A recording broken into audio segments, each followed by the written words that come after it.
Hello, so in this video I'm going to walk you through the process of resolving leading tone seventh chords. This time we're going to be working with fully diminished seventh chords since we're in minor keys. Okay, so our steps are going to be pretty similar to those we used for resolving the half diminished leading tone seventh chords. First step is still going to be find the seventh of the chord and resolve it down by step. Next, we're going to resolve the tritones properly, but in fully diminished seventh chords, we have two tritones that we need to resolve properly. Okay, so that's the difference. And then the last step, we're going to still review our work, check for proper doublings of the voicings, and check for parallel fifths or octaves. Okay, so let's get started here. We're in E minor. So our leading tone seventh chord is going to be D sharp, F sharp, A, C, right? Notice how the D has to be raised one half step to create the leading tone in E minor, right? So we have root third, fifth, seventh. So C is the seventh that we're going to resolve down by step. Okay, so I'm going to start off with that. This C is going to go down to a B. Next, we're going to find both of our tritones. We have two now, and resolve each one properly. Okay, so the first tritone would be between C and F sharp, spelled as an augmented fourth, so it's going to resolve outwards. Notice how I already have this C going down to a B, so I just need to move this F up to a G. Okay. Now the next tritone is between A and D sharp here. A to D sharp is an augmented fourth, so again it's going to resolve outwards. I'm going to move this A in the bass down to a G, and I'm going to move the D sharp and the alto up to an E. Okay, so now the last step is just checking to make sure you have proper doublings in your tonic triad, and checking for parallel fifths and or octaves. Okay, so our tonic triad is E, G, B. Since G is in the bass, the third of the chord, it's in first inversion. So that means we can pretty much double any note. In this case, we doubled the third. The G here is doubled between the bass and the soprano. And since there were no fifths to begin with in the chord as it is, we don't have to worry about parallel fifths, right? We have contrary motion here, good stepwise motion, so that looks good, right? We would write 1-6 here for our analysis, and for the leading tone seventh chord, it would be D, F, A, C. The fifth is in the bass, so it would be in second inversion. We would write 7 fully diminished, 4-3 for second inversion here. Okay, so going on to the next example here, now we have the same leading tone seventh chord, D sharp, F sharp, A, C. So now the seventh is in the bass, which means it is in third inversion. So here we're going to write 7 fully diminished, 4-2. Okay, and then we'll go about resolving it. The seventh is in the bass, as we just realized, so the seventh, always the first step, is resolve the seventh of the chord down by step. Okay, so that C is gonna go down to a B. Next, we're gonna look for both of the tritones and resolve those properly.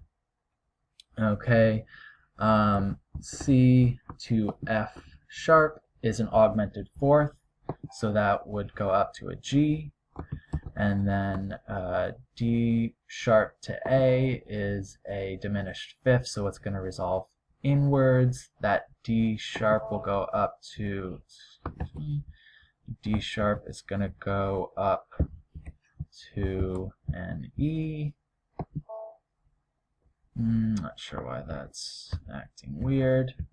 That's going to go up to an E. Might have to use your imagination for now. My computer's being a little weird. And then the A would go up to a or rather go down to a G. Let's see if I can get that working here for you. There we go. Okay, we've followed our first two steps of resolving the seventh of a chord down by step and resolving both of the tritones correctly. Now we're going to go back and check for proper doublings. So our tonic triad here is still EGB, but since the fifth is in the bass, it means we have a second inversion tonic triad. We would write 1, 6, 4 here, right, for a triad in second inversion. Also means that the fifth of the chord has to be doubled, right? So e.g. B, B is the fifth of the chord. We have it in the bass here, but it's not doubled. Right now we're doubling the third of the chord, the G here. So now we're going to make an exception here. In order to have the proper doublings, we're going to make a change in the alto voice here. Instead of going down to the G, we can simply move this voice up to a B. Now we have the proper note doubled, right? We have the fifth of the chord doubled.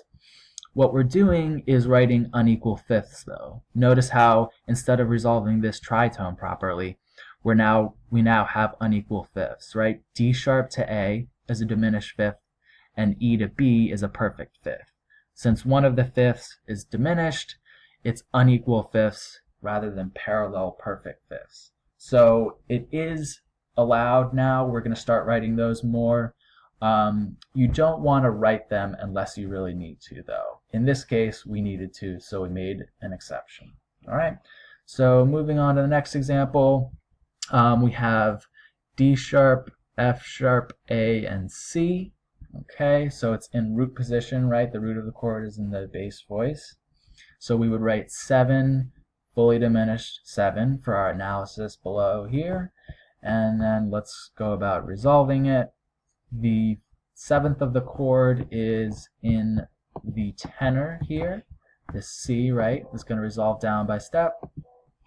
And then the tritones, the first is between C in the tenor and F sharp in the alto. So that's spelled as an augmented fourth. That's going to resolve outward. This F sharp will therefore go up to a G. Okay, and then the next triad is, or tritone rather, sorry, is between D sharp and A, again spelled as a diminished fifth, so it's going to resolve inwards. Okay, let me see here. This D sharp is going to go up to an E, and the A in the soprano will go down to a G. Okay, so for our tonic triad, right, our third step now is going to be to check for proper doublings.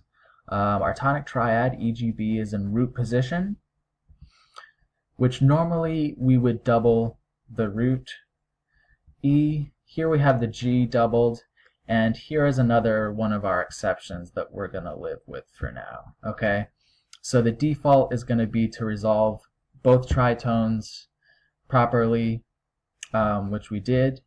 In this case, we're going to live with the doubled third. That's okay. When we're resolving a fully diminished leading tone seventh chord like that in the minor keys, that's totally acceptable to double the third in root position. Again, normally we wouldn't, but now that we're dealing with these kind of complicated dissonant chords, we're going to start to make some more exceptions, which that is one of them. Okay? Real quick, let's finish up here the last leading tone seventh chord. We have D sharp, F sharp, A, C. Okay, it is in, let's see, root third. The third is in the bass, so it would be 7 fully diminished 6, 5 for our analysis. And then to resolve it, we're going to start by moving the seventh of the chord, which is C, down to B. Next, let's look for our tritones. We have tritone here. F sharp and C is a diminished fifth, so it's going to resolve inwards. The F is going to go up to G. We already have the C going down to B. The other tritone is A to D sharp, an augmented fourth, which is going to resolve outwards. This D sharp will go up to E, and this A will go down, go down to G. Okay. Good. So now, lastly, let's check for doublings and parallel fifths. Let's see. So our tonic triad is in first inversion here. We have the G doubled, which is fine. We don't have any parallel fifths, right? This F to C is a fifth, but that's resolving inward, and our this is spelled as a fourth, so we don't even need to worry about it. All right, so that looks good. Remember, the steps are pretty similar to the last ones we were doing with the half diminished chords. Now we have two tritones to resolve properly, and in most cases, simply doing that is gonna lead to an acceptable answer. All right, so good luck, and I will see you next week.